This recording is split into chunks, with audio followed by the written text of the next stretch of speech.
কল্যাণ সংগঠনের উদ্যোগে একদিন ব্যাপী বিরাট তাফসিরুল কোরআন মাহফিল। আজকের এই দ্বীনি মাহফিলের কোরআনের মাহফিলের সম্মানিত সভাপতি হযরত মাওলানা মোহাম্মদ নূর আলম খতিব আকন্দপাড়া জামে মসজিদ, আল্লাহ ভাইজানকে দ্বীনের জন্য কবুল করুক, বলুন আমিন। আজকের মাহফিলের সহ সভাপতিত্ব অনেকগুলি করছেন Mohammad answer Ali master, Mohammad Ali master সহ যে কয়েকজন ভাই, সকলকে আল্লাহ দ্বীনের জন্য কবুল করুক, বলুন আমিন। যিনি আজকের এই মঞ্চকে অলঙ্কৃত করেছেন বিশিষ্ট রাজনীতিবিদ, সমাজকর্মী মোহাম্মদ মিজানুর রহমান হান্নান সরকার, ইউপি সদস্য ও সাবেক ভারপ্রাপ্ত চেয়ারম্যান 11 নম্বর দক্ষিণ পাড়া ইউনিয়ন এবং ইউনিয়ন সাধারণ সম্পাদক বিএনপি। আল্লাহ তাআলা ভাইজানকে উমারের মতো যোগ্যতা দিক, বলুন আমিন। আজকের মাহফিলের বরেণ্য অতিথি মোহাম্মদ আবুল হাকাম নিউটন, পরিচালক অরবিট ইন্টারনেট বগুড়া। আল্লাহ ভাইজানকে হযরত ওসমান গনির মতো মালদার করুক, বলুন আমিন। প্রধান পৃষ্ঠপোষক মোহাম্মদ আনিসার কাজী, সহকারী কাজী দক্ষিণ পাড়া ইউনিয়ন, জনাব মোহাম্মদ ফারুক হোসেন মেম্বার 9 নম্বর ওয়ার্ড দক্ষিণ পাড়া ইউনিয়ন। আল্লাহ ভাই দুইকে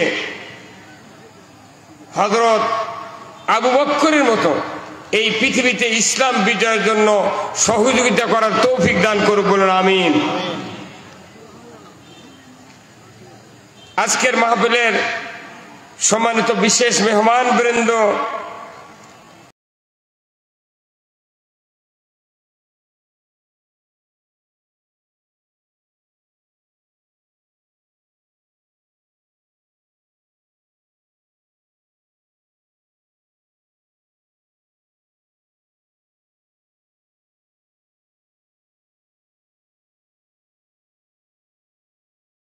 বিশিষ্ট আলিমী দ্বীন, দ্বীনের জন্য কবুল করুক, বলুন আমিন। অনেকগুলি বিশেষ অতিথিবৃন্দ, আমন্ত্রিত অতিথিবৃন্দ সহ মাহফিল পরিচালনায় মাওলানা মোহাম্মদ আজিজুল ইসলাম রনি ভাই সহ মঞ্চে বসা সুধীবৃন্দ, সামনে বসা মুরব্বিনে কেরাম, হাজী সাহেবগণ, বিভিন্ন মসজিদের ইমাম, মুয়াজ্জিন, মুক্তাদি সহ বিভিন্ন রাজনৈতিক দলের নেতৃবৃন্দ, যুবক ভাইরা, পর্দার অন্তরালে মা ও বোনেরা, কচি কাচারা, প্রাইমারি, মাদ্রাসা, হাই স্কুল, কলেজ, বিশ্ববিদ্যালয়ের শিক্ষক মহোদয়গণ, ছাত্র ভাইয়েরা, প্রচার মিডিয়ার সম্মানিত ভিডিওম্যান ভাইয়েরা এবং মাইকালা ভাইয়েরা, সবার প্রতি আমি আবার সালাম দিচ্ছি। আসসালামু আলাইকুম ওয়া রাহমাতুল্লাহি ওয়া বারাকাতুহু। কেমন আছেন আপনারা? আলহামদুলিল্লাহ। আমিও আছি আলহামদুলিল্লাহ, আল্লাহর কৃপায়। আজকে বাংলাদেশের সবাই ভালো, কথা ঠিক কিনা? সবাই ভালো, মারামারি নাই, হানাহানি নাই, রাত্রে কারুর দরজা আটকে দেয়া বা খুলে দেয়া তাকানের কোনো কিচ্ছু লাগতেছে না। বাংলাদেশ একবারে ফাঁকা, কথা ঠিক কিনা? রিক্সা ভ্যানালা, সিএনজি আলা, ইজি বাইক, অটো ভ্যান, কাউরও চাঁদা দেওয়া লাগতেছে না। মনে হচ্ছে এক শান্তির আবহাওয়া বাংলাদেশে বয়ে যাচ্ছে। বিশেষ করে আজকের ফজরের নামাজের পর আমি ঘরের মধ্যে বসে আছি, ফোন দিল 4-5 জন সেই লালমনিহাট থেকে। আমি বললাম ভাই আপনাদের সাথে কথা বলবো না, আমি আগে রোদটা দেখি। আজকের সকালবেলার যে রোদ, মনে হচ্ছে মদিনার রোদ। হ্যাঁ, কথা ঠিক কিনা? আর এই 5 তারিখের পর থেকে সারা দেশে ঘিন্না ঘাটি, কোনো বাদল বৃষ্টি ঝড় নাই। খালি যদি মুদি পানি ছেড়ে না দিত, বাংলাদেশে কোনো দুঃখ করার লোক থাকতো না। সেই মুদিরও ফারাক্কা বন্ধ হয়ে গেছে। ডক্টর ইউনূসের এক হুন করে, ভারতের লোকের কোনো হিম্মত নাই। অত বড় গরিব রাষ্ট্র পৃথিবীর কোথাও নাই, ভারতের মতো এত ফকিন্নি রাষ্ট্র। ওরা খালি চাপা দিয়ে বিভিন্ন দেশের নেতারা ভারতকে পীর বানিয়ে আমাকে রোগ দমন করে রাখছিল, কিন্তু এক ডক্টর ইউনিসের হুঙ্কারে 1 ঘন্টার ভেতরে যদি ফারাক্কা বন্ধ করা না হয়, ভারতের বিরুদ্ধে যুদ্ধ ঘোষণা থাকলো। ঠেলার সাথে বন্ধ করে দিয়েছে, কথা কন। এর নাম বাংলাদেশ। বাংলাদেশের মধ্যে এত হকপন্থী লোক পৃথিবীর কোথাও নেই। বাংলাদেশের লোক দিয়ে সারা পৃথিবীর কলকারখানা, গার্মেন্টস, বিভিন্ন অফিস আদালত চলতেছে সারা পৃথিবীতে। লক্ষ লক্ষ লোক বাংলাদেশ থেকে বাহিরে আসে। সেই বাংলাদেশ আমরা পেয়েছি। আমরা কাউকে খাটো করব না। আমরা বাংলাদেশের মানুষ, কি ভাই কথা ঠিক কিনা? আমরা অনেক বক্তৃতা আজকে শুনলেন, আমরাও শুনেছি। আমার বক্তৃতা হবে বিকল্প বক্তৃতা, মানে অল্প কথা হবে, কাজ হবে বেশি।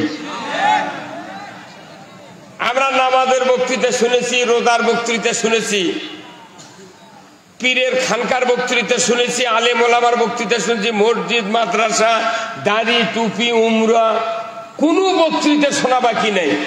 তারপরে দেশের শান্তি নেই। এখন বক্তৃতা সবচেয়ে জরুরি একটা বক্তৃতা, সেটা হলো ইসলামী রাষ্ট্রের সুফল আর ইসলামী রাষ্ট্র না থাকলে তার কুফল, কথা ঠিক কিনা? আমারই খুব দুঃখ হচ্ছিল, আল্লাহ যে বয়স হয়ে গেল, বাংলাদেশে কোরআনের রাজ দেখতে পাবো কি পাবো না, এই নিয়ে খুব দ্বিধাদ্বন্দ্ব ছিলাম। আপাতত বর্তমানে বোঝা যাচ্ছে কিছু কিছু মানুষ ইসলামের পক্ষে সকালবেলা উঠে কথা বলতেছে। আল্লাহু আকবার। কেন বলতেছে? এটা আল্লাহ তাদের অন্তরের ভেতরে ফিলিংস চালু করে দিচ্ছে। ওই কোরআনের রাষ্ট্রের সেন্টার কে ধরে দিচ্ছে? আল্লাহ। আল্লাহ খালি বলছেন, একদল মুমিন নেককার লোক তোমরা জমিনে তৈরি হও, আমি আল্লাহ তোমাদের এই জমিনের কর্তৃত্ব তোমাদের হাতে দিয়ে দেব। আপনাদের দায়িত্ব একদল নেককার সলে বান্দা জমিনে তৈরি হতে হবে। বাংলাদেশে দীর্ঘ 84 বছর ধরে একদল লোক, এক শ্রেণীর লোক, তারা ইসলামের কথা বলে যাচ্ছে। বলতে বলতে বলতে বলতে দেখা গেল বাংলাদেশের বহু লোক ইসলামের আবহাওয়া গ্রহণ করেছে, কিন্তু রাষ্ট্র শক্তি না থাকার কারণে ওই ইসলামের স্বাদ আমরা দেখতে পাই না, কথা ঠিক কিনা? বগুড়া মিষ্টির দোকান আছে, আকবরিয়া দোকান আছে, এশিয়া দোকান আছে, কোয়ালিটি আছে না? কোয়ালিটির বক্তৃতা, এশিয়ার বক্তৃতা, আকবরিয়ার বক্তৃতা যদি এখানে দাঁড়িয়ে দাঁড়িয়ে 24 ঘন্টা দেওয়া হয় যে মৌচাক মিষ্টি এইরকম, সাদা মিষ্টি এইরকম, সন্দেশ এইরকম, দই এইরকম, আপনাদের কি স্বাদ উপভোগ করা যাবে? যেরকম যাবে। কখন যাবে? যখন আপনাকে একটা মিষ্টি দেওয়া হবে, 1 চামচ দই যখন আপনার মুখে ঢুকানো হবে, তখন বুঝবেন এশিয়ার মিষ্টি কি, আকবরিয়ার কি, আর কোয়ালিটির কি। যে ইসলাম কোরআনে আছে, এই ইসলাম শোনার জিনিস নয়, দেখার জিনিস নয়, এটা উপভোগ করার জিনিস। এখন এই উপভোগ করতে গেলে আমাদেরকে কিছু শর্ত আদায় করতে হবে। আপনাদেরকে আমি পরীক্ষা করব। সবচেয়ে জরুরি হলো ইসলামী রাষ্ট্র কায়েম করা। ইসলামী রাষ্ট্র কায়েম না করলে কোন মানুষের ইবাদত কবুল হবে না। তো অযথা এত মাদ্রাসা করে, মসজিদ করে, বক্তৃতা করে, তাফসীর করে, টুপি মাথার দিয়ে হজ করে, উমরা করে লাভ কি? এই কথা কর, কোন লাভ আছে? লাভ নাই। আমি আপনাদেরকে আয়াত দিয়ে, হাদিস দিয়ে বুঝে দেব। আমরা সব দেখেছি, একটাবার ইসলাম দেখতে চাই। তো ইসলাম দেখার আগে রসুলের নেতৃত্ব আগে মেনে নিতে হবে। কার নেতৃত্ব? আমার দেশে যত জনপ্রতিনিধি আছে, মেম্বার থেকে শুরু করে সেই মন্ত্রী পর্যন্ত, প্রধানমন্ত্রী পর্যন্ত, এই নেতৃস্থানীয় লোকেরা যারা জনগণের ভোটে নির্বাচিত হন এই দেশে, এই নির্বাচিত সদস্যগুলি যদি রসুলকে আদর্শ রাষ্ট্রনায়ক হিসেবে যদি মেনে নিতে পারত, আমার দেশে চুরি হতো না। আওয়াজ ধীরে হলো কেন? বাংলাদেশে চুরি হোক কি চান? বাংলাদেশে জানা হতো না, বাংলাদেশে ধর্ষণ হতো না, বাংলাদেশে কোনো দুর্নীতি হতো না, বাংলাদেশে কোনো মসজিদের স্যান্ডেল চুরি হতো না। অসুবিধা কি আমাদের? রসুলকে আদর্শ নেতা হিসেবে, সফল রাষ্ট্রনায়ক হিসেবে না মানার কারণে আজকে আমাদের এই দুরবস্থা। কত মানুষকে আমরা নেতা মানলাম, কিন্তু কোন নেতার আদর্শ আমাদের দেশে শান্তি দিতে পারে নাই। রাসূলকে আদর্শ রাষ্ট্রনায়ক হিসেবে আপনারা কি মেনে নিতে চান? কারা কারা একটু হাত তোলেন তো দেখি, কারা কারা?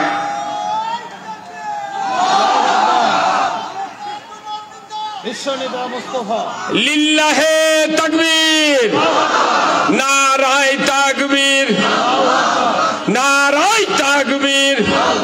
আল কোরআনের আলো, আল কোরআনের আলো, কোরআন হাদিস যেখানে, দুনিয়ার মুসলিম, বাংলার মুসলিম। লিল্লাহে তাকবীর। এই কোরআন যতক্ষণ সংসদে না যাবে, পৃথিবীর কোনো 1 ইঞ্চি জায়গা শান্তি হতে পারে না। এই কথা কোন আপনারা হবে? আমাকে এত বক্তৃতা করা লাগবে কে? খালি কোরআন সংসদে পাইছে, দরজা খুলে দিয়ে ঘুম পারবো। এই কোরআনের কথা না কয়া এই দেশে কত আলিম ওলামা ডানি বায়ে বিসিকেলতে তারা লাল পাকেটে চলে গেল।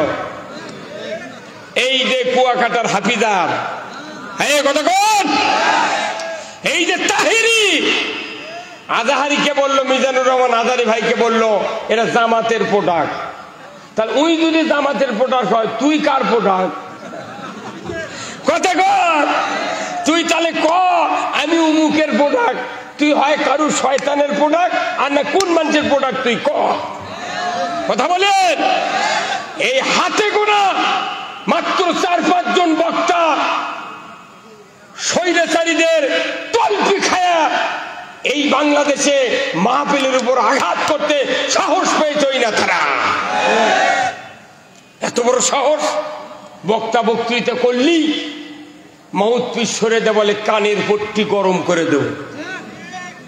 আমরা তো খালি হুকুম দিতাম, আর ওটি ভুঁড়ি বার করে ফেলে দিত। কিন্তু আমরা অত বড় অধৈর্য নই, আমরা ধৈর্যের সাথে মোকাবেলা করেছি। আমরা বলতে চাই সব বক্তৃতা হয়ে গেছে, আর করা যাবে না। ইসলামী রাষ্ট্র কারা কারা চান? 2 হাত তুলে দেখান, দেখান, নামান হাত। দেশ চলবে কোরআন দিয়ে, কথা ঠিক কিনা? এখন কোরআন কেন কায়েম করবেন? আসেন কোরআনের আয়াত থেকে আপনাদেরকে তর্জমা শোনাবো, কেন ইসলাম কায়েম করতে হবে এটা আপনাকে বুঝাবো। ভাইরা আমার, আল্লাহ রাব্বুল আলামিন সূরা আল মাইদার 8 নম্বর আয়াতে জলদগম্ভীর মানুষগুলিকে জানিয়ে দিলেন, ইয়া আইয়ুহাল্লাযীনা আমানু কুনু কওয়ামিনা লিল্লাহি শুহাদা বিল কিসত ওয়ালা ইয়াজরিমান্নাকুম শানানু কওমিন আলা আল্লাহ তাদিলু ইদিলু হুয়া আকরাবু লিত্তাকওয়া আত্তাকুল্লাহ ইন্নাল্লাহা খাবীরুম বিমা তা'মালুন আল্লাযীনা আমানু ওয়া আমিলুস সলিহাতি লাহুম মাগফিরাতু ওয়া আজরুন আযীম। সূরা মাইদার 8 নম্বর আয়াত, 9 নম্বর আয়াত, 10 নম্বর আয়াত। আমার আল্লাহ বলেছেন, ও দুনিয়ার ইমানদারেরা, তোমরা ন্যায়ের সহিত সাক্ষ্য প্রদানকারী হও। কোন বিশেষ সম্প্রদায়ের শত্রুতা যেন তোমাদেরকে ন্যায় কায়েম করতে বাধা না দেয়। যদি বাধা দেয়, তোমরা ইদিলু ন্যায় বিচার করো, হুয়া আকরাবুলিত তাকওয়া সবচেয়ে আল্লাহকে ভয় করে তারাই যারা ন্যায় বিচার কায়েম করে। যখন আল্লাহু আকবার। ন্যায় বিচার কায়েম না করার কারণে কালামানিকের কি হলো? কথা কয়, আমাদের দেশের যত মানুষের দুঃখ কষ্ট দিয়েছে, সব দুঃখ কষ্ট কালামানিকের কলার পাতা শুয়ে থাকা দেখে সব ওয়াসিল। কি ভাই মিজানুর ভাই, কিরে কাল তুই বিচারপতি, আজ তোর গলার গামছা করলো কে? আল্লাহ এনে দিয়েছে। শুধু ইসলামী রাষ্ট্র যদি থাকতো ওদের গলায় সোনার মালা পরানো হতো। ওরা বোঝে না শুধু ইসলামকে ঠেকানোর জন্য নমরুদ 40,000 মানুষকে হত্যা করেছিল, আর ফেরাউন করেছিল 80,000। শুধু ইব্রাহিম আসলেই ইসলাম জাগবে, ইসলাম বিজয় হবে, এই ভয়ে ইব্রাহিম আলাইহিস সালাম আসতে যাতে না পারে ফেরাউন নয় নমরুদ 40,000 মানুষ মারলো। মুসা আলাইহিস সালাম যাতে আসতে না পারে ফেরাউন 80,000 মারলো। আর আমার বাংলাদেশে এই স্বৈরাচারী সরকার 5 লক্ষ লোক মেরেছে।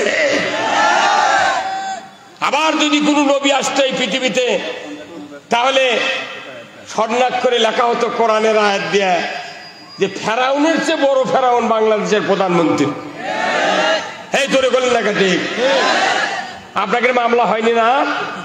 14টা মামলা নিয়ে ঘুরেছি, 14টা মামলা, তাও জেলত তুলে কয় হুজুর মাথার চুলে তাহলে বাড়ি দেন। কে কয় গাদার পুরো টুরে থাকতে পারে। কথা কয় না, যার ব্যথা লাগিছে তাই বুঝছি যে কি হচ্ছে।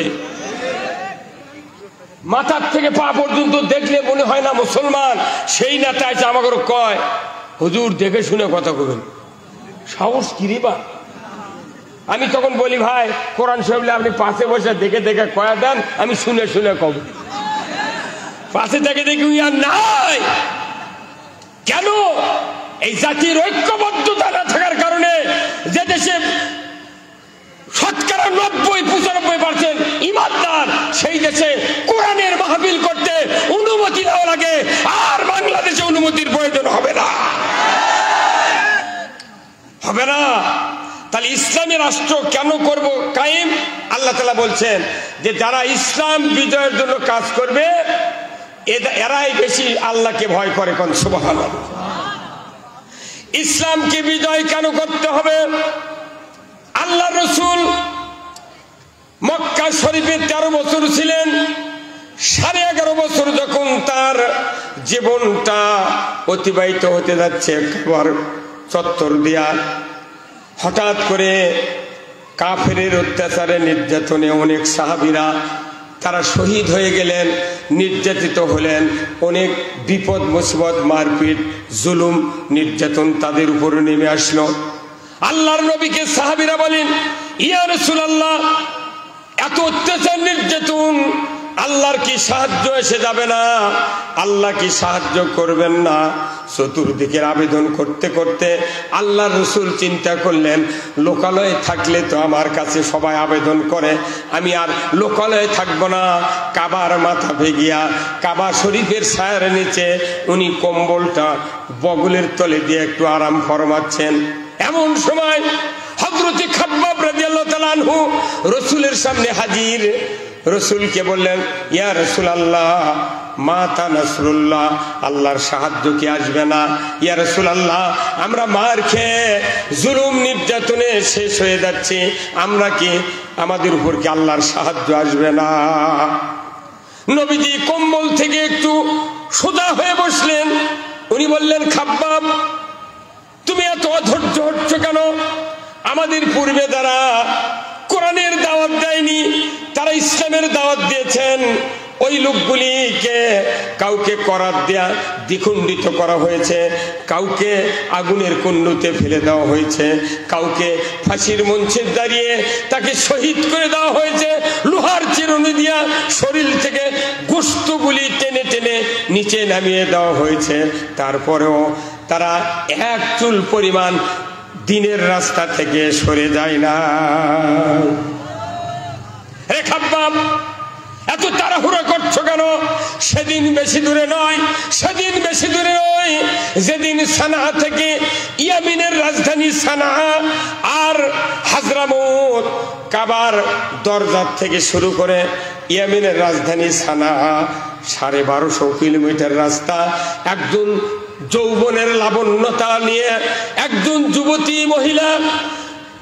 যুবতী মহিলা সোনার অলংকার পরিহিত অবস্থায় একা একা দীর্ঘ পথে যাবে, আবার আসবে রাতের অন্ধকারে। কোনো চোরের ভয় থাকবে না, ধর্ষকের ভয় থাকবে না, ডাকাতের ভয় থাকবে না, কোনো রকমের কোনো ভয় থাকবে না। শুধু লা ইয়াখাফু ইল্লাল্লাহ, আল্লাহ ছাড়া কারো ভয় থাকবে না। সেদিন বেশি দূরে নয়, ঠিক ওই দিনের যে পরিস্থিতি হয়েছিল রাসূলের উপর, আজকে সারা বাংলাদেশ 5ই আগস্টের আগ পর্যন্ত দীর্ঘ 16 বছর সারা বাংলাদেশ জেলখানায় পরিণত হয়ে গিয়েছিল। একবার পুরো জেলখানা, কেউ বাঁচে নাই। কেউ যে কথা বলেছে তারই অপরাধ, কথা ঠিক কিনা? আওয়ামী লীগের কিছু ভাইয়েরা যদি হক কথা, বহু লোক আছিল তারা আওয়ামী লীগের লোক, তারা এই প্রতিবাদ করছে এইভাবে রাজনীতির ভোট দিলে কাম হবে, তারপর দলের থেকে বহিষ্কার করছে। কথা কন দেখা, ওদের দলের লোক ওদের সমালোচনা করছে, যখনই করছে তখন স্যার। আবার পুলিশ বাহিনী যদি বলেছে না এই কাজ করা যাবে না, তখনই তাকে ডাকে গুলি করে মেরে ফেলেছে। তার মানে কি, একটা মানুষ পুরা বাংলাদেশ একাই নিয়ন্ত্রণ করেছে। ভোট তো পায়নি, তাহলে একলাই তো করবি, কথা কন দেখা। তাহলে এই অবস্থা সারা বাংলাদেশ ছিল, সবাই যার যার মতো বলেছে আল্লাহ তুমি আমাদের জন্য সাহায্যকারী পাঠাও। সূরা নেসার 74 নম্বর আয়াতে আল্লাহ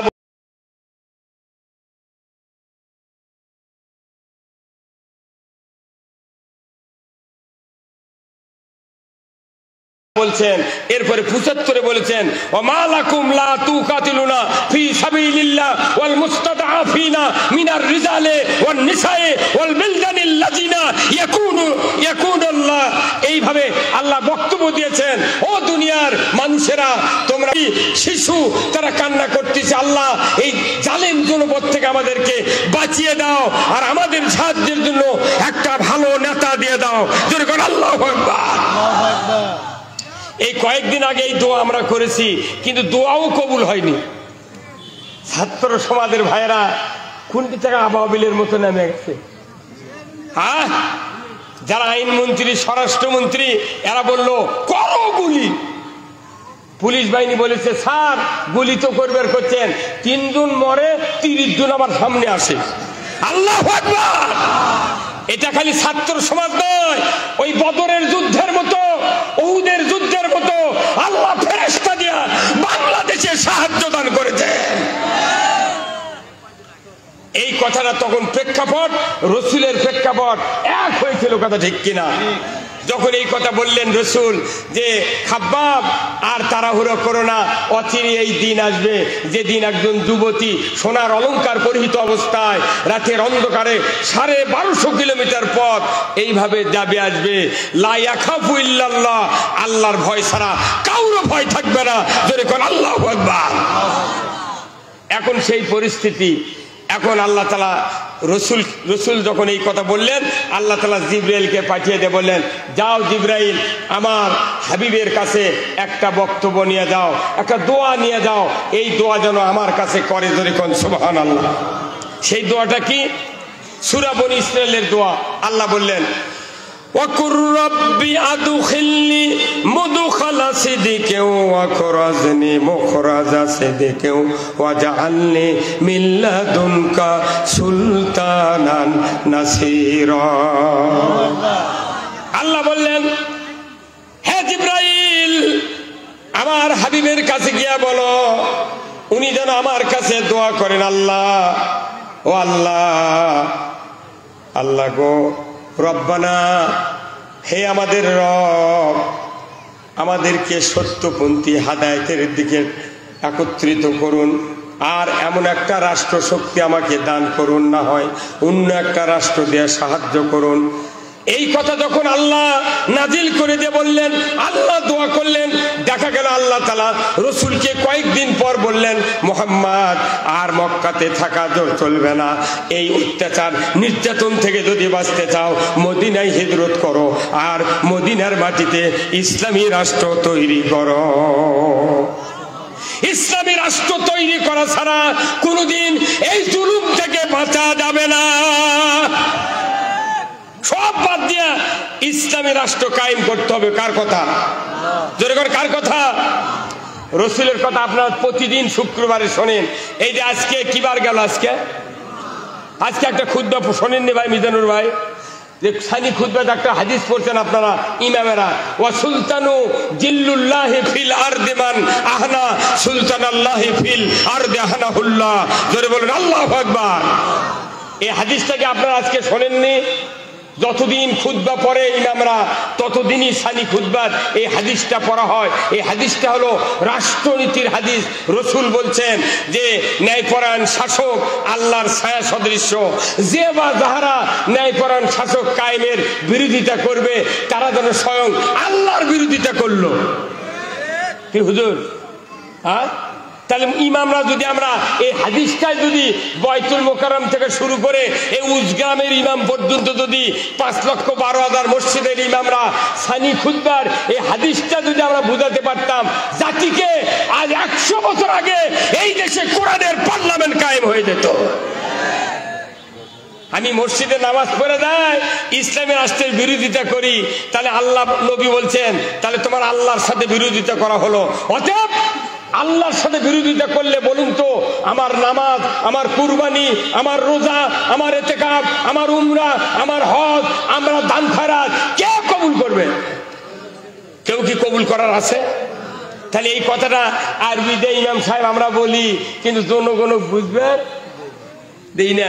কোন মসজিদের মোতাল্লিও কয় না হুজুর এক কথা বারবার ডেলি পড়েন, কারণ কি?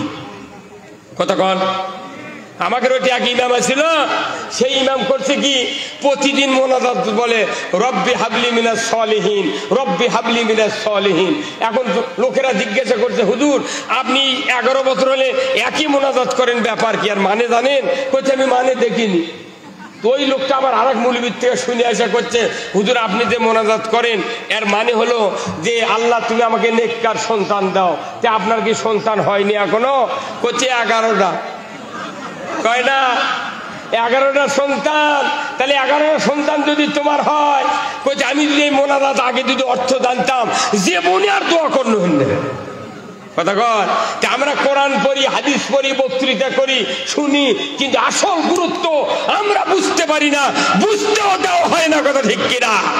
এই মাত্র 1 মাস আগে কোরআনের বিপ্লবী একটা কথা বলার সাহস আমাদেরকে দেয় নাই, মনে ফিক্সেশন করে দেয়। এই কথা বলো মসজিদের ইমামগুলোকে কুকুর করে ফেলে দিয়েছিল।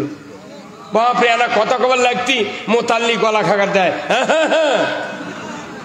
তখন ইমাম সাহেব তাকায় কেরে মোতাল্লির গলার আওয়াজ, তখন মোতাল্লি চোখ দিয়ে কয় হুজুর কি করছো? কি সব জায়গার দখল হয়ে গেছিল। আমি ওই ভাইদেরকে বলবো ভাই আপনাদেরকে উদাত্ত আহ্বান জানাই, যে গ্রুপে থাকেন না কেন আমরা জাতিতে বাংলাদেশি আর আমরা ইমানদারের দাবিদার। কথা ঠিক কিনা? এদেশে ইসলাম যদি বিজয় হয় দুনিয়ার কোন মানুষের অশান্তি থাকবে না। এই কয় বছর 2.5 বছর হচ্ছে আফগানিস্তান, 2.5 বছরের ভেতরে আফগানিস্তানের মতো অর্থর দাম, এত মুদ্রার দাম পৃথিবীর কোন রাষ্ট্রে নেই।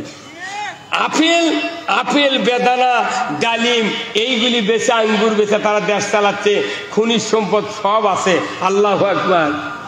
আল্লাহ কোরআনে বলছেন লা ফাতাহনা আলাইহিম বারাকাতুম মিনাস সামাই ওয়াল আরদ। আসমান জমিনের বরকতের দরজা তখনই খুলে দেওয়া হবে যখন তোমরা জমিনে আমাকে ভয় করার আইন কায়েম করবে। আপনারা জানেন না হযরত হানজালা রাদিয়াল্লাহু তাআলা আনহু উনি উহুদের যুদ্ধের জন্য প্রস্তুতি নিচ্ছিলেন। আল্লাহ রসুলের সামনে বললেন ইয়া রাসূলুল্লাহ আমি যুদ্ধ করতে চাই। রসুল বললেন তুমি তো বালিগ হয়েছো, তোমার এখন যুদ্ধ করার যাওয়ার দরকার নাই, তুমি বিবাহ করো। উনি রাত্রি বিবাহ করলেন। সেই রাত্রি উহুদের ময়দানে যুদ্ধ শুরু হলো। উনি বাসর ঘর উদযাপন করলেন। ভোর রাতে হাম্মাম খানায় গেলেন। যাওয়ার পরে মদিনার অলিতে গলিতে খবর হচ্ছে কুতিলা মুহাম্মদ, কে আছো কোথায় যুবক ইমানদার তরবারি নিয়ে যুদ্ধের ময়দানে উহুদে হাজির হবে। যদি হাজির হতে পারো ইসলাম টিকবে, নসে টিকতে পারে না। উনি তরবারি, স্ত্রীকে বললেন তুমি আমাকে যুদ্ধের পোশাক পরিয়ে দাও, তরবারি দাও, আমি যুদ্ধে যাব। ওনার স্ত্রী বললেন প্রাণের স্বামী, আপনার উপর গোসল ফরজ, গোসল করেন, আমি তরবারি দেব, যুদ্ধের পোশাক পরিয়ে দেব, আপনি উহুদের ময়দানে যাবেন, আমার আপত্তি নাই। উনি বললেন গোসল করতে গিয়া যদি আল্লাহর নবী শহীদ হয়ে যায়, ইসলাম যদি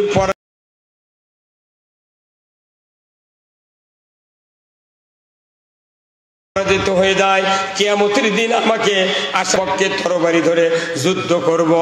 উনি যুদ্ধের পোশাক পরিয়ে দিলেন, তরবারি হাতে দিলেন, চলে গেলেন উহুদের প্রান্তরে গিয়া রসুলের সাথে সাক্ষাতের আগে যুদ্ধের ময়দানে নেমে গেলেন। যুদ্ধ করতে করতে এক পর্যায়ে উনি শাহাদাত বরণ করলেন। শেষ পর্যন্ত দেখা গেল মদিনায় খবর চলে গেল ওনার স্ত্রীর কাছে, ওগো হানজালার স্ত্রী, তোমার স্বামী শাহাদাত বরণ করেছেন, তাড়াতাড়ি করে তুমি খোঁজ খবর নাও।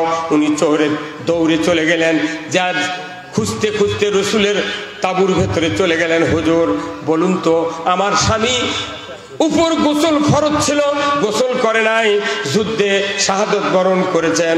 আমার স্বামীর উপর গোসল ফরজ ছিল, আমি জানি শহীদদেরকে রক্তাক্ত অবস্থায় আপনি দাফন করেন, আমি স্বামীকে আমার সামনে দিয়ে দেন, আমি তাকে গোসল করায় দেব, তারপরে আপনি দাফন করবেন। রাসূল বললেন হানজালার স্ত্রী, আমি হানজালাকে দেখি নাই, কখন সে এসেছে? উনি বললেন আল্লাহি, আল্লাহর কসম, স্বামীকে তরবারি দিয়েছি, যুদ্ধের পোশাক দিয়েছি, আপনি তাড়াতাড়ি করে আমার স্বামীর খোঁজটা নেন। আল্লাহর রাসূল সাহাবীদেরকে বললেন উহুদের ময়দানে কতজন শহীদ হয়েছে একটু দেখো। এক এক করে 69 জন সাহাবীর লাশ উহুদের ময়দানে কাতারবন্দি করে শোয়া দিলেন। আল্লাহর নবী নিজে দেখলেন, অবজার্ভ করলেন, 69 জন শহীদের ভেতরে ওই হযরত হানজালার লাশটা দেখতে পেলেন না।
সবাই জবান খুলে পড়ুন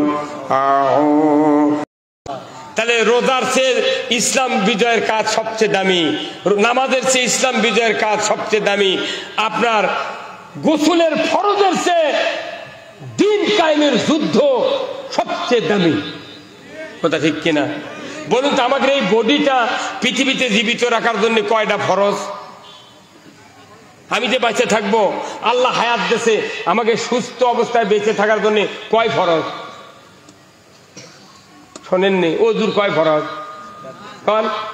ওযুর যেরকম 4 ফরজ, এই বেঁচে থাকার জন্য আল্লাহ হায়াত দিলে 4টা ফরজ। তাই 1 নাম্বার হলো নিঃশ্বাস, 2 নাম্বার হলো বস্ত্র, 3 নাম্বার খাদ্য, 4 নাম্বার হলো কি? খাদ্য, বস্ত্র, নিঃশ্বাস, আর একটা হলো বাসস্থান। এই 4 বেঁচে থাকার জন্য এই 4টা ফরজ। এখন আপনাকে যদি লন্ডনে বাড়ি করে দেওয়া হয়, জমজমের পানি যদি 1 বন্যা দেওয়া হয়, তারপরে বস্ত্র যদি ঢাকার ওই টেলার্সের থেকে বানিয়ে এনে দেওয়া হয় দাবি কাপড়, আর আপনাকে যদি বলা হয় নিঃশ্বাস নিতে পারবেন না, কেউ বাঁচব? তাহলে নিঃশ্বাসও ফরজ, বস্ত্র ফরজ, আপনার ভাতও ফরজ, কিন্তু আপনি নিঃশ্বাস নিতে পারবেন না। ওইগুলি কি আপনাকে বাঁচাতে পারবে? দামি কাপড়, জমজমের পানি বাঁচাতে পারবে? নিঃশ্বাসযোগ্য ফরজ আল্লাহর দিন কায়েম করা। কথা ঠিক কিনা? তারপর আপনাদের এখানে বাণিজ্যিক এলাকা, আপনাদের এখানে ওয়েল্ডিং এর দোকান আছে ভাই, এই যে ঝালাই করে না? আচ্ছা, ঝালাই করতে দেখবেন কারেন্টের মিটার একটা লাইন নিয়ে এসে একটা বাক্সের মধ্যে ঢুকে দিয়েছে।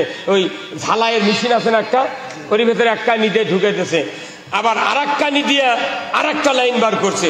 করার পর ওই লাইনের সাথে মুখত একটা রড হোক আর পাতি হোক ফাইন করে পিছিয়েছে, পিছে যে জিনিস ঝালাই করবে তারই উপর ফেলে দিয়ে হয়, তার গাঁত অসংখ্য ফোঁটা। কথা কন, এই লাইনের নাম কি? আর্থিং। এই লাইনের নাম আর্থিং। আচ্ছা, এই আর্থিং আর আরেকটা লাইন নিয়েছে কারেন্টের ওই ঝালাইয়ের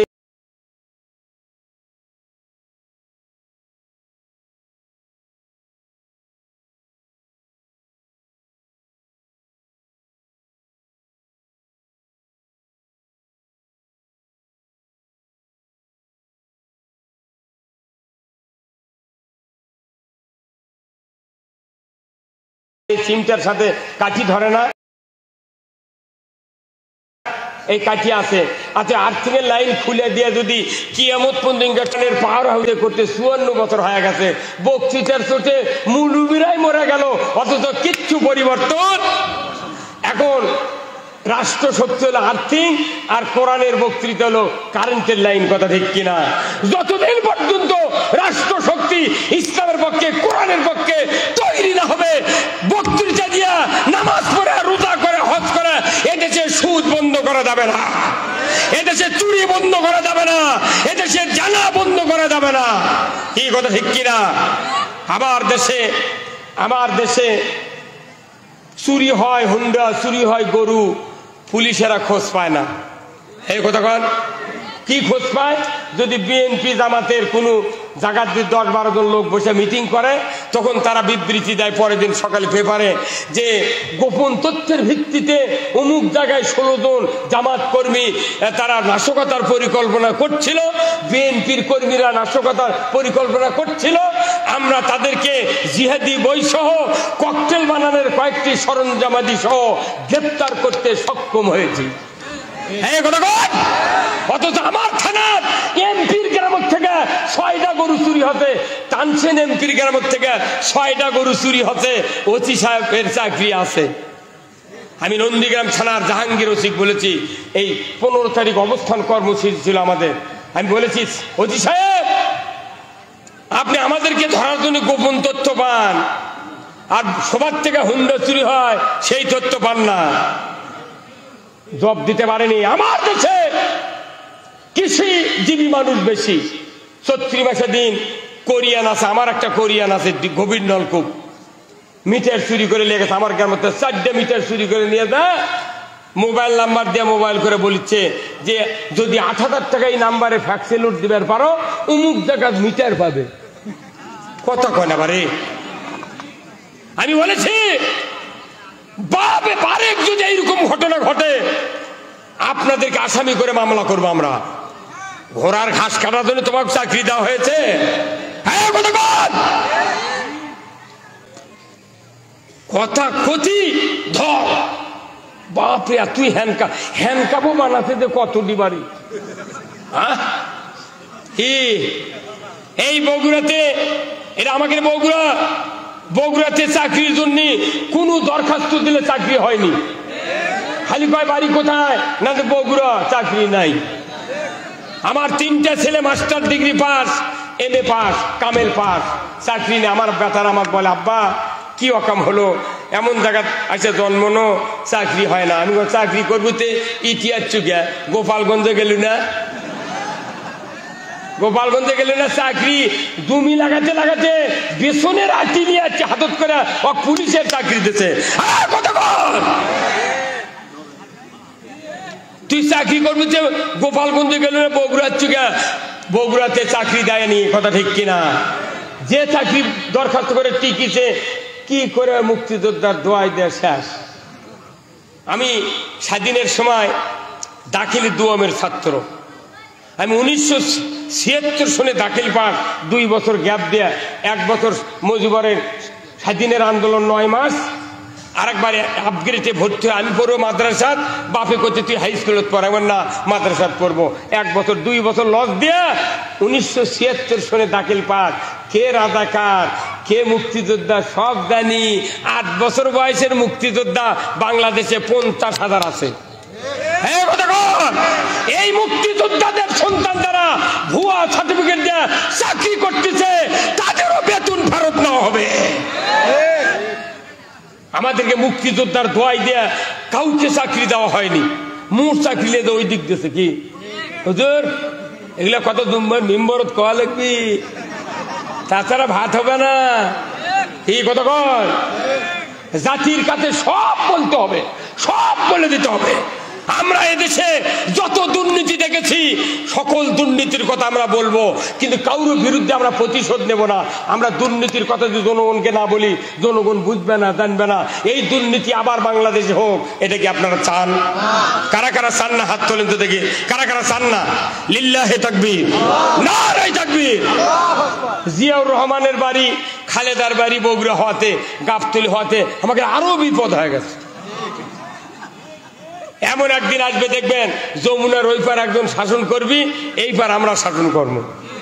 সেই দিন বেশি দূরে নাই, সেই দিন বেশি দূরে নাই। বাংলাদেশের ইমানদাররা একটা বার আমি আপনাদের কাছে ভিক্ষা চাই। এই বাংলাদেশ 5 বছরের জন্য, কয় বছরের জন্য? 5 বছরের জন্য ভিক্ষা চাই। পত্তন কট লয়, বন্দুকি লয়, খাই গালাসি লয়, পত্তন। পত্তন আমরা টাকা দিয়ে পত্তন নেব, আপনার আর ফেরত দেওয়া লাগবে না। 5 বছর যদি কোরআন দিয়ে চালানোর পর যদি আইন ভালো না লাগে আমরা এমনি জমি ছেড়ে দেবো। কতক্ষণ আমরা তো সব দেখেছি। ব্রিটিশ সরকার, আমার দাদা বিয়ে করেছে লাল টুপি মাথার দিয়ে, টিকিয়ালা টুপি। আমার দাদার নামের আগে লেখা ছিল শ্রী। আমার এই ভারতবর্ষের ইমানদারেরা 8 আনা মাসে খাজনা দেশে দাঁড়ি। ব্রিটিশ সরকার দাড়ি রাখা হারাম করছিল, 8 আনা করে খাজনা দেশে, তাও দাড়ি রেখেছে। আল্লাহু আকবার। দাড়ি, এই দাড়ি টুপি আর সিঁড়ি উৎখাত করতে 47-এ যুদ্ধ হয়েছে। কতক্ষণ? এইবার আবার যখন পাকিস্তান হলো, পাকিস্তানের আইয়ুব খান বলল আমরা ইসলাম কায়েম করব। এই বিশ্বাসঘাতকেরা, এই শোষকেরা 24 বছর দেশ শাসন করেছে, কিন্তু বৈষম্য করে আমার দেশের কুষাণের চিনি হয়, এই চিনি আমাকে 5 টাকা স্যার খিলায়, আর ওরা খায় 4 আনা স্যার। শেখ মুজিব বলল বাঙালি জাগতে হবে। জাগলাম। এখন 5 টাকার চিনি 160। এই কথা কন। আবার করছে বাঙালি জাগো। জাগলাম। 4.5 টাকার নাই বেলি লুঙ্গি 1400 টাকা। 7.5 টাকার এসমুনওয়ালা শাড়ি আমি নিজে কিনেছি। 7.5 টাকা দিয়ে 1 মণ ধান বেচেছি। 7.5 টাকা দিয়ে আমি শাড়ি কিনেছি আমার মায়ের জন্য। আমরা 7 ভাই 1 বোন, আমি নিজে বাজার করেছি। 7.5 টাকা দামে একটা শাড়ি। সেই একটা শাড়ির এখন দাম 2750 টাকা। জাগার খুব ভালো হয়নি, যতই জাগেন ইসলাম লিয়া না জাগলে খালি পিসপি। ওই আমার একটা বক্তৃতা শোনেননি, কাই আলুর বক্তৃতা? হ্যাঁ, মানুষ আলু লাগায়, কত পানি দেয়, সার দেয়, যত্ন করে, বীজ দেয়, রিডোমিল দেয়, তুই বড় হ বড় হ, কি 2 বার করে বান্ধা দেয়, আবার লাল বাড়ালে ওটা আবার হাত দিয়ে ঢেকে দেয়, বড় হ বাবা। কিন্তু বড় হয়নি, ওই কি হচ্ছে কাই। মহিলারা কাই খায় বেশি, কথা ঠিক কিনা? এখন ওই কাই গোল গোল কাই ধুয়ে নিয়ে আসে, কয়রাত দিয়ে ভাজিয়া সেদ্ধ করে পাটার কাছে লিয়ে দেয়, মাও ভর্তা বানাচ্ছে, তখন পাটার বুক পানি দিয়ে মুছে শিল খাড়া করে ধসে ধুয়ে পাটার শীতানোর থসে শিল। এখন আলু 1 চামচ তুলে পাটার দেশে কিছু আলু গড়ে দেয়, গোল জিনিস তো গড়ে দেবি তো। এখন ওই পাটা করছে, আলু করছে পাটা, ভাই শিল ভাই তুই ওকে ফোপাচ্ছ গে, কতক্ষণ ফোপাচ্ছ গে, করছে ভাই মালিক যা বলবি তাই আমার করা লাগবি। তখন মালিক আপনার স্ত্রী আপনার মা 2 হাত 2 দিক দিয়ে টান মারছে, যেগুলো ছিটে গেছিল ওটি মেশা খায়। হ্যাঁ, ঠিকির উপর যখন আসছে তখন করছে ভাই এইভাবে পিছুচ্ছ কে, করছে যে তো এতই তেল দিয়েছে এই গারস্থ, তোকে তুই তেল দিছে, তুই বড় হ। তুই যদি বড় হলো নি মাগুরে মাছ দিয়ে আলু শিলে ডুবা করে জামায় পাক করে দিত, না হলে মজলিস করতো, আলু শিলে তালের ঢাকুর দিয়ে পিষে ফাইন করে সেলা আলু ঘাটি দিত। তুই যেহেতু খেপে বড় হসনি, এটাই তোর শাস্তি। বাংলাদেশের মানুষ আর কাই হওয়া যাবে না, কাই হওয়া যাবে না। এবার আলু বড় হতে হবে। বাংলাদেশে বিশ্বের ইতিহাসে ইসলামী রাষ্ট্র কায়েম করে এদেশের কোনো মানুষের মুখে আমরা হাসি ফুটাতে চাই।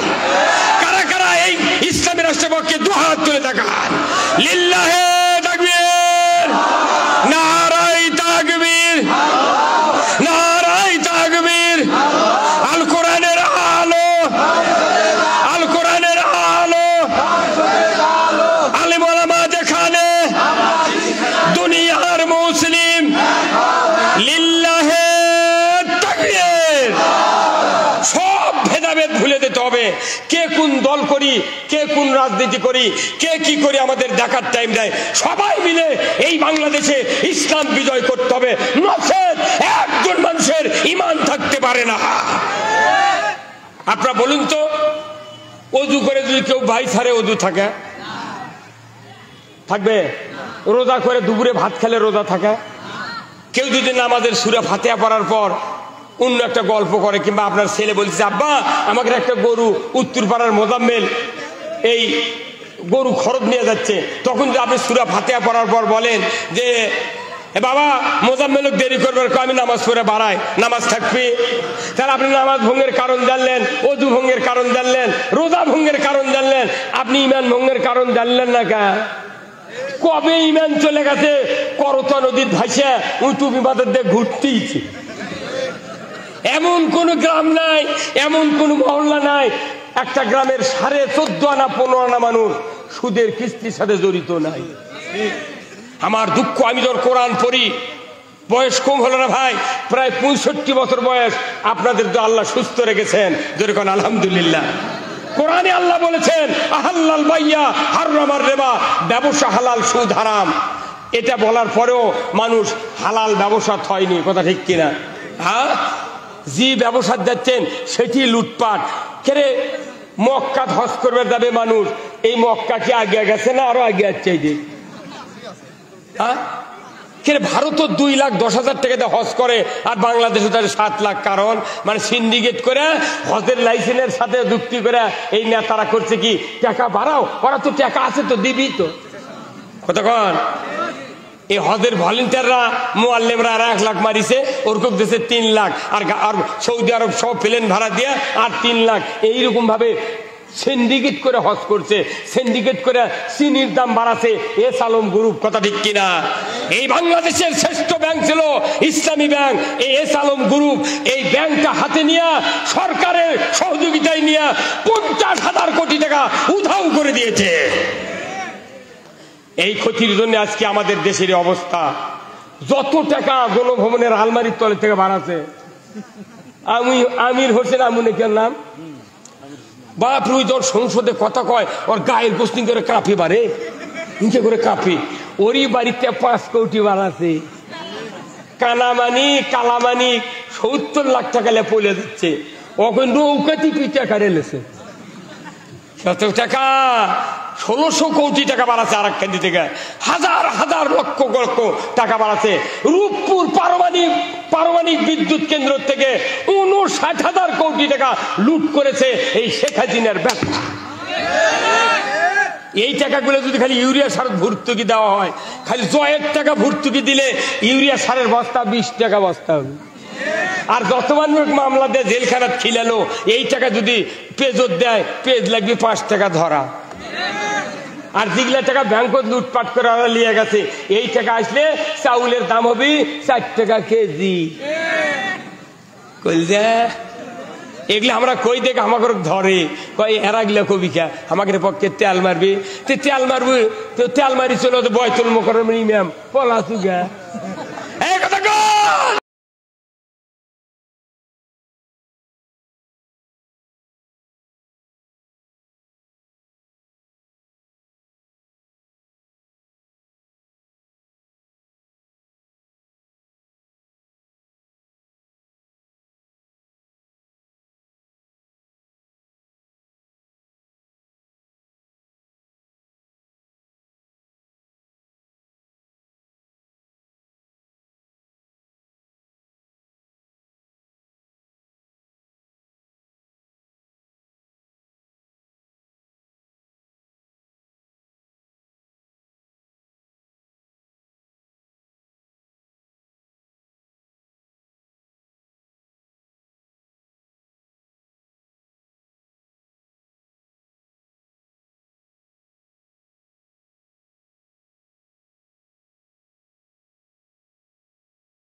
কালারের গিঞ্জি গাওয়া দিয়ে যাচ্ছে এখন আনিসুল ধরিছে সেনাবাহিনী উনি এখন নিয়ে যাচ্ছে অক্কা নিয়ে কইতে স্যার খালি আমাকে নিয়ে যান কে ওটা ধরবেন না কইতে ওটা কে কইতে ওটাই ওষুধ ওটা বেশ স্কিম করে ওষুধ ও কি ধরেন ওটা হচ্ছে সালমান এফ রহমান তবেগা ধরিছে কথা কর না কে জামাতের লোক বিএনপির লোক হলে কইলেনি আমাকে ধরে নিয়ে গেছে যাক ওর কথা কম না কি ভাই কিন্তু ওরা এমন মর্দের মরদ কইতে গেলে হাসিনা হামাক পলে গেছে ওকে আবার হামাক ধরে নিয়ে যাবে তুইও এই কথা কয় না এগুলা কথা মসজিদে কয় লেগে কই যে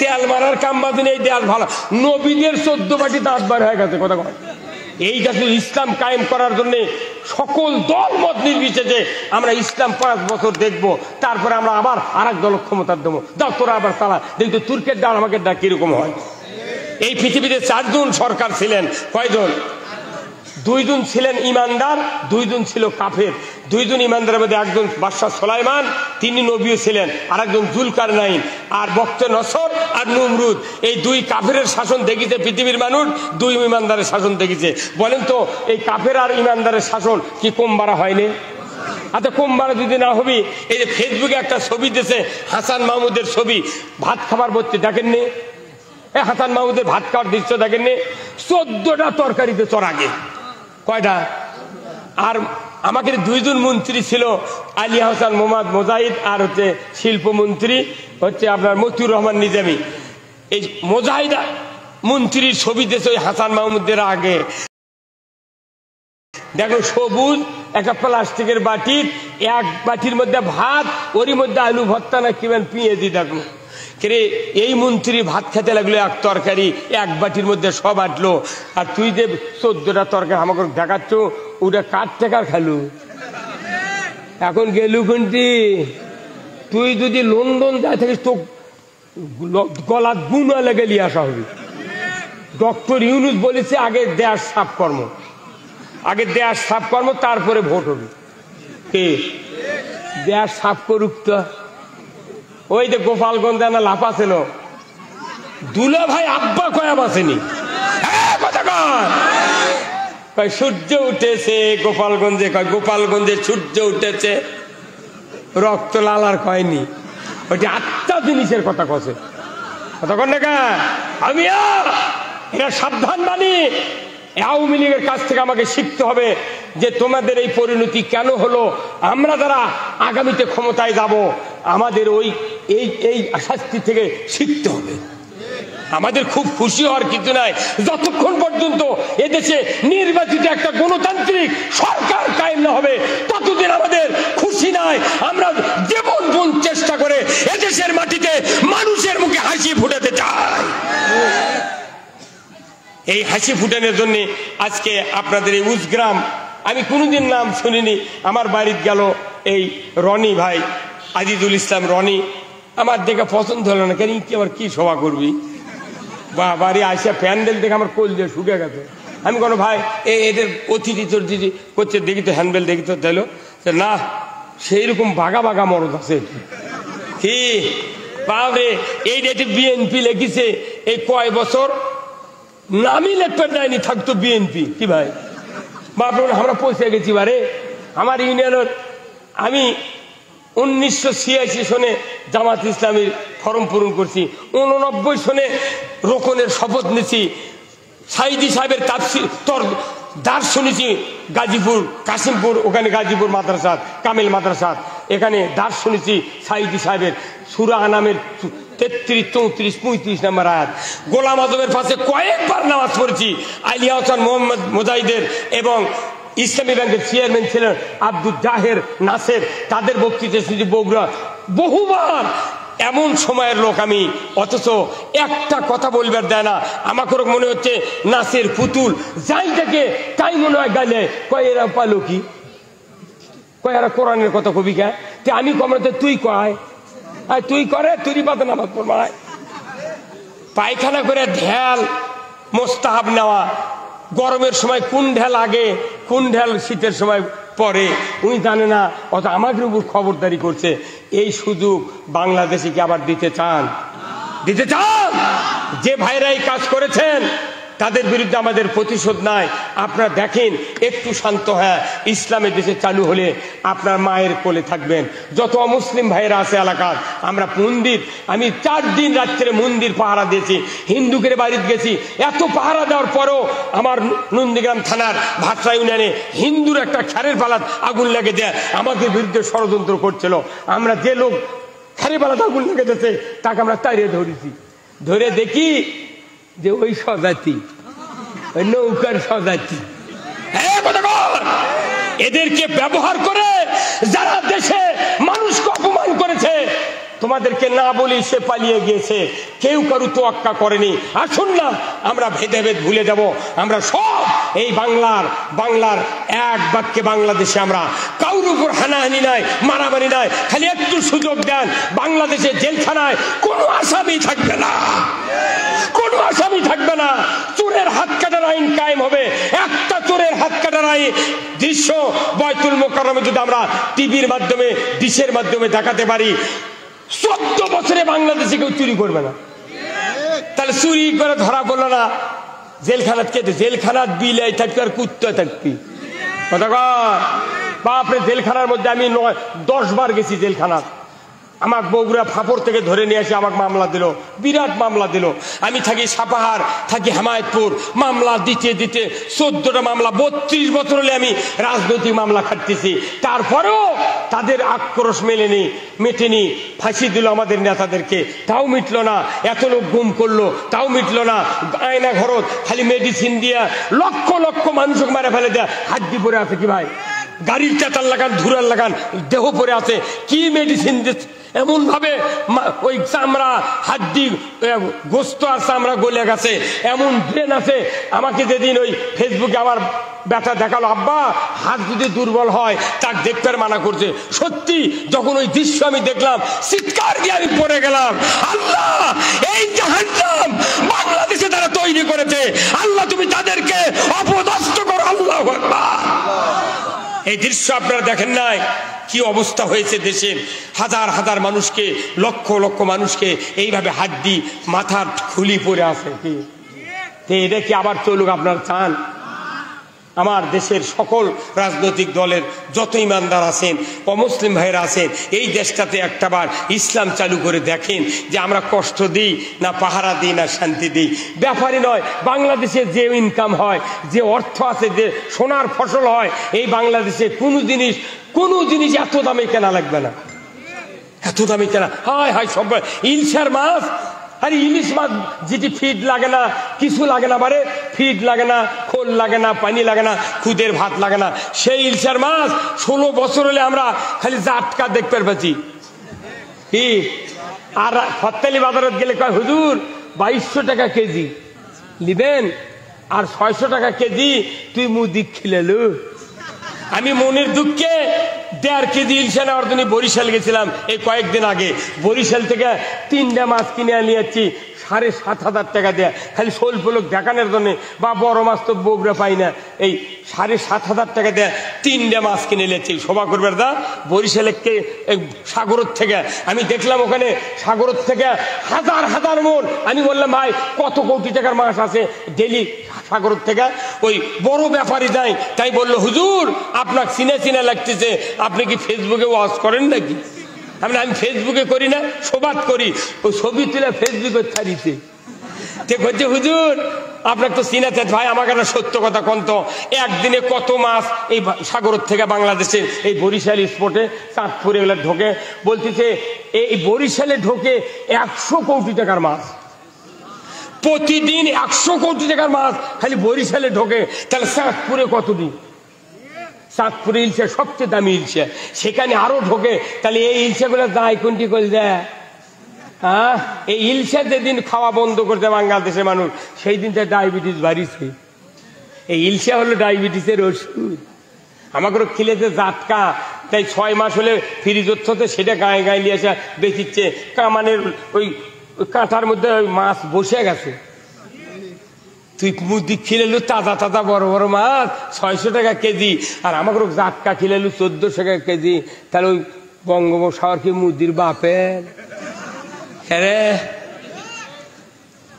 আমাদের এক মৎস্য উপদেষ্টা বলেছেন, বাংলাদেশের ঘরে ঘরে ইলশা যখন 350 টাকা করে খাবার পারবি, তখন বহির্বিশ্বে আমরা রপ্তানি করবো, এর আগে নয়। তারপরেও কিছু অসাধু ব্যবসায়ী গোপনে গোপনে ভারত দিচ্ছে, এটাও ধরা পড়েছে। তার পাশা পিঠে লাল করে দিয়েছে সেনাবাহিনী। এখন পিটুনির উপর আর ওষুধ নেই।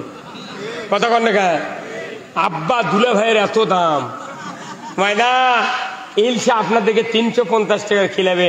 এই যে উপদেষ্টা ছিল নির্বাচন কমিশনের, এক উপদেষ্টা ছিল সাকওয়াত, এই সাকওয়াত উপদেষ্টা বসেই করছে নতুন মুখ দিয়ে আপনারা দল গঠন করেন। কতি ছাত্র সমন্বয়রা এমন মিছিল করেছে, ওর পদত্যাগ করে ওর কত তুই পাট পাকাবো আর থাকবো। কথা মনে করবেন না, সেই ব্যথা চলতি আছে। 14 জনে দেশ চালাচ্ছে রে। কতক্ষণ এবারে কয়জনে? 14 জনে দেশ চালাচ্ছে, 1 টাকা চাঁদা নেওয়ার কেউ সাহস পাচ্ছে না। আর lakh lakh police, BDR, army, 360 জন হচ্ছে এমপি, মন্ত্রী, সচিব, আমলা, এই দিয়া বাড়ি বাড়ি পুলিশিং কমিটি। কি একটা কোম্পানি নামিয়েছিল, গায়ে গায়ে পুলিশিং কমিটি বানাছে। হ্যাঁ কথা বল, এটা কোনো সংবিধানের কোনো আইন নয়। পুলিশিং কমিটি মানে কি? এরকম বানাচ্ছে, এরকম দেয়া যে কে কোন সমাবেশে যায়, কে কি করে, এরকম নামটা খালি থানার দেবো।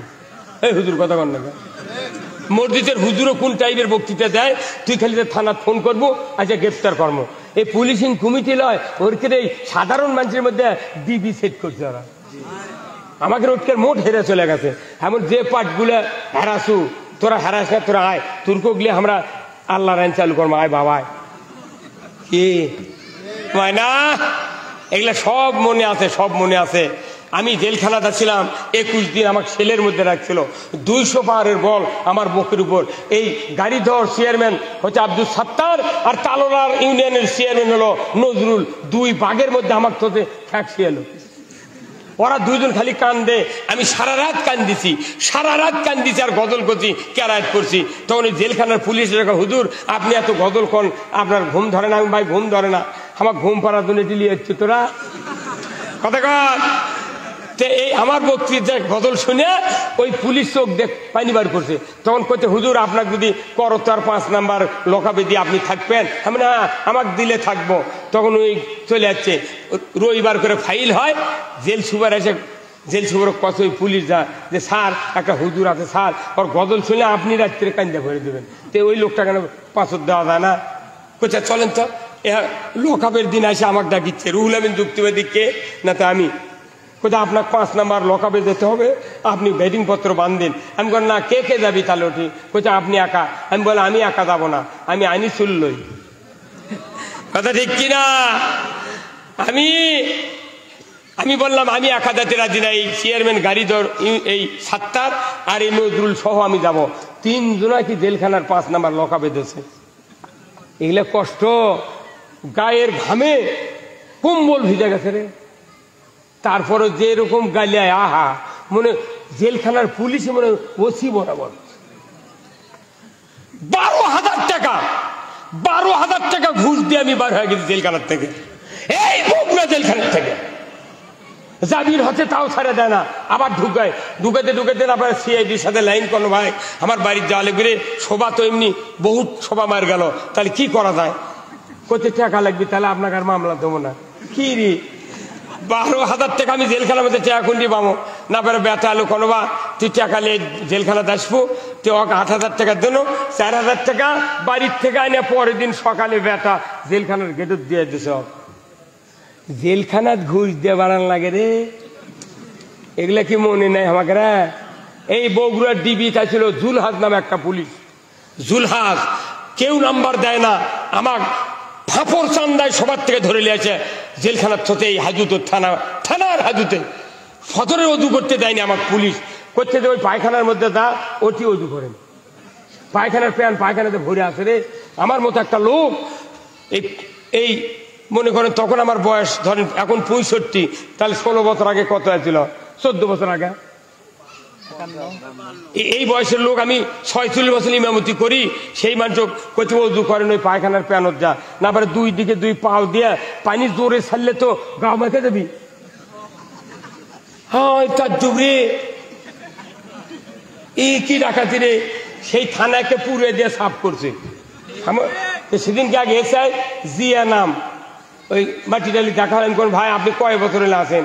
করছে 13 বছর এলে। আমি তাহলে তো আপনি আমার সময় আসিলেন ওটি, যে পায়খানার ভুল উজু করে করলেন তা আপনি? ওই দিকে গাওটা ঘামে গেছে, গাওটা ঘামে গেছে। জুলহাজের নাম্বার আমি কুমড়া ফাঁড়ির থেকে নিছি, নিয়ে ফোন দিচ্ছি খুব ঠান্ডা মাথায়। করছে আমি সিরাজগঞ্জ সদরে আছি। আমি বললাম ভাই আপনার সাথে দেখা করা আমার খুব জরুরি, আপনাকে দেখে খুব ভালো লাগে, বগুড়া সেই কাম করতেন আপনি। বলছে হুজুর আপনি কে? আমি বলি আমি যাই হোক আপনার সাথে দেখা করলে বগুড়া না আসেন তো? করছে বগুড়া তো যাওয়া যাবে না, আমি তো সদরে আছি। আমি শোনেন আমি রুহুল আমিন যুক্তিবাদী, আমার ফাপড় সবার থেকে ধরে নিয়ে আসে যে মামলা দিয়েছেন আমার 32 বছর জেল হবে রে। এই আপনি না আসেন, আপনারা পাওয়ার দড়ি লেগে গাছের সাথে টাঙ্গিয়া খালি 4 আঙ্গুল করে কাটমো। ওই কচি আজকে আপনাকে গাবতলি থানার ওসি আজকে আজই আসছিল আমার সাথে, গত রাত্রে কথা হচ্ছে। আজকে আসে উনি এই মোবাইলের থেকে বার করলেন, দেখালেন আমাকে জুলহাজ একবারে খাগড়াছড়ি, সিরাজগঞ্জ সদর থেকে খাগড়াছড়ি। আমি ভাই ওর নাম্বার আমার কাছে যাবে, আর ফোন দেবো, ওর কামানের কাঠি খুলবো। ওই যে বেনজির বলেছিল মাটির নিচে থেকে তুলবো, তুরকুরক মাটির নিচে থেকে তুলবো। যুবক ভাই যারা আছেন বডি ফিটনেস ভালো, 5 ফুট 7 ইঞ্চি 4 ইঞ্চি রেডি হন, চাকরি খালি হরা হন। যারা কামেল পাঠাচ্ছেন এমএ পাঠাচ্ছেন নিবন্ধন দেন, পড়াশোনা করেন। বাংলাদেশে 26 লক্ষ ভারতের অফিসার আছে, তাদেরকে এক এক করে খাগড়াছড়ি ট্রান্সফার করে ওখান থেকে ধরে এনে বগুড়াতে বিচার করা হবে। কোন রিক্সাওয়ালা সিএনজি ওয়ালা চাঁদা দিবেন না। তারেক জিয়া সিএনজি কিনে বাংলাদেশের দেশে গরিব মানুষ করে খাওয়ার জন্য, সেই সিএনজি রাস্তা তুলবার দেয়নি। কি সেদিন কুন্দার ফাঁড়ির ফোন দিছি আমি, ভাই এদের সিএনজি এত যাচ্ছে ধরবেন না? হচ্ছে আপনি আর এগুলা কাবিরাজি করেন না, ধরেন ধরেন এগুলা তো আপনারা করবেন না, এগুলা আমরা কই দেখে আমাদের অপরাধ। আমাদের সাথে অত্যাচার নির্যাতন করে করে তাও ইসলামের অগ্রযাত্রা যাত্রা থামাতে পারে নাই, শেষ পর্যন্ত ফাঁসি দেওয়া হয়েছে।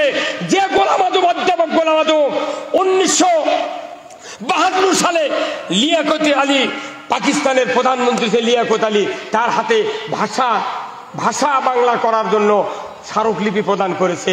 এই শেখ মুজিব তার নাম ভাষা আন্দোলনের সৈনিক থেকে বাদ দিয়া অন্য মানুষ ঢুকেছে। যে মানুষগুলো ফাঁসি দিয়ে মারা হয়েছে 4000 বছরেও একটা মানুষ ওইভাবে তৈরি করা সম্ভব নয়। কি কথা কোন জায়গায়? আমরা দুঃখ ভুলি নাই, আমরা চাচ্ছি ইসলাম বিজয়ের মাধ্যমে এই দুঃখ আমরা চাপা দিয়ে রাখবো। কথা ঠিক কিনা? শুধু কি তাই, যে মানুষটাকে ইঞ্জেকশনের সাথে 20 পুশ করে শহীদ করে দেওয়া হলো, সারা পৃথিবীর লক্ষ কোটি কোটি মানুষের কলিজার স্পন্দন আল্লামা দেলোয়ার হোসেন সাইদি। আপনারা বলুন তো, যুবক ভাইরা বলুন, যারা ফেসবুক চালান বলুন তো, তার ওই পুলিশ ভ্যানের থেকে নামার ওই মুখের হাসি আর হাতছানি কি মরার হাসি? এই কতক্ষণ মরার হাসছে? ওটা কি মরার সময়?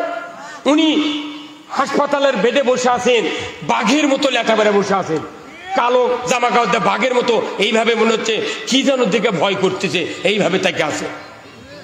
এই মানুষটাকে যেভাবে মারা হলো, হাসপাতালে চিকিৎসার নাম দিয়ে নিয়ে এসে একটা নার্স গোপন ভাবে ভিডিও করে ওটি কথা শোনাই যাচ্ছে, এই খুব গোপনে ছবি তুলিচ্ছে।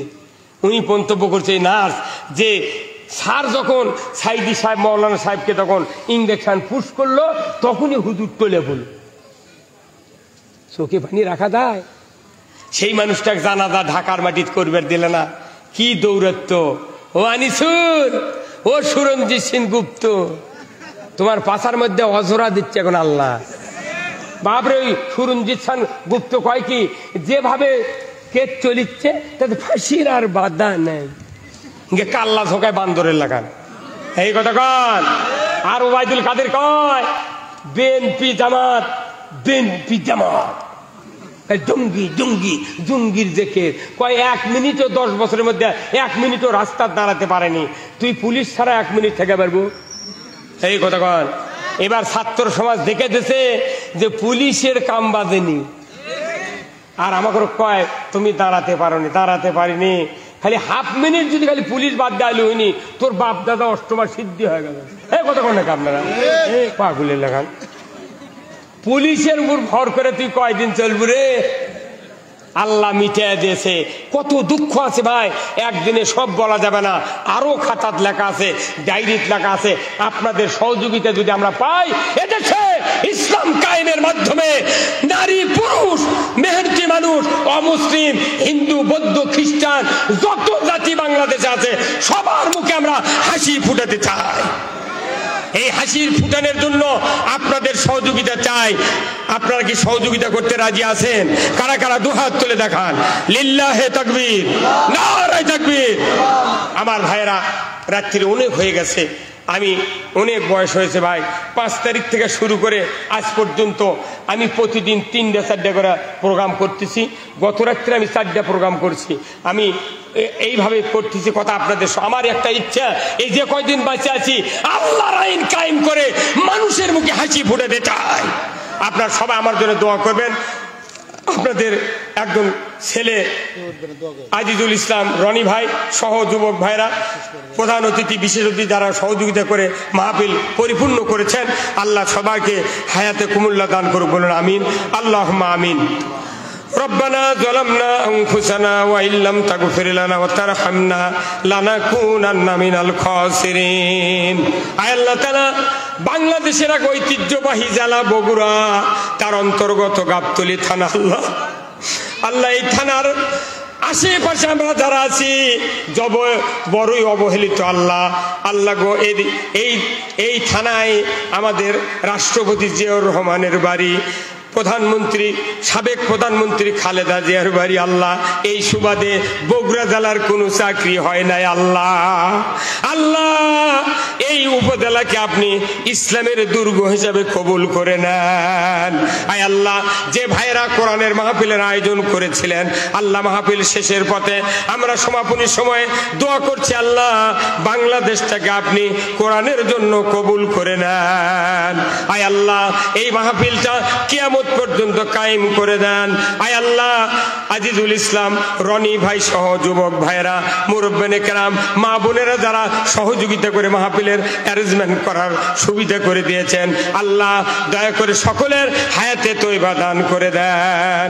রব্বুল আলামিন যত আলিম ওলামা এখানে আছে সকলকে ঐক্যবদ্ধ হওয়ার তৌফিক দিয়ে দেন। যুবক ভাই যারা আছেন সকলকে উমারের মতো ঈমান দিয়ে দেন। আয় আল্লাহ, পরিশেষে দোয়া চাই, আল্লাহ এই গ্রামের মাটির নিচে এবং যত দূর থেকে যত গ্রাম থেকে আল্লাহর বান্দারা এই মাহফিলে হাজির হয়েছেন, সেই গ্রামের মাটির নিচে যত মুমিন মুমিনাত চিরবিদায় নিয়ে শুয়ে আছেন সকলের কবরগুলিকে জান্নাতের বাগান বানায়া দেন। রব্বুল আলামিন পরিশেষে দোয়া চাই, আল্লাহ আল্লাহ আমরা অতিবৃষ্টি অনাবৃষ্টি সাইক্লোন বন্যা ঘূর্ণিঝড় থেকে আপনার কাছে পানা চাই। আল্লাহ বাংলাদেশে কয়েকটা জেলা বন্যায় ক্ষতিগ্রস্ত হয়েছে, আল্লাহ মানুষের ঈর্ষা করে পানি ছেড়ে দিয়ে আমাদের ক্ষতি করেছে। আল্লাহ এই ক্ষতিটা পুষে নেওয়ার জন্য যে যোগ্যতা, যে সাহায্য করার দরকার, আমাদের অন্তর্বর্তীকালীন সরকারগুলিকে, উপদেষ্টাগুলিকে সেটা সাহায্য করার তৌফিক দিয়ে দেন। আয় আল্লাহ, সকলে মিলে আমরা এই দেশটাকে কোরআনের দিকে নিয়ে যেতে যাচ্ছি, আল্লাহ আমাদের হিম্মত সাহস আপনি জুগিয়ে দেন। সুবহান রাব্বিকা রব্বিল ইজ্জাতি আম্মা ইয়াসিফুন। আয় আল্লাহ, প্রধান অতিথি আমার মিজানুর রহমান ভাই, বিশেষ অতিথি আমন্ত্রিত অতিথি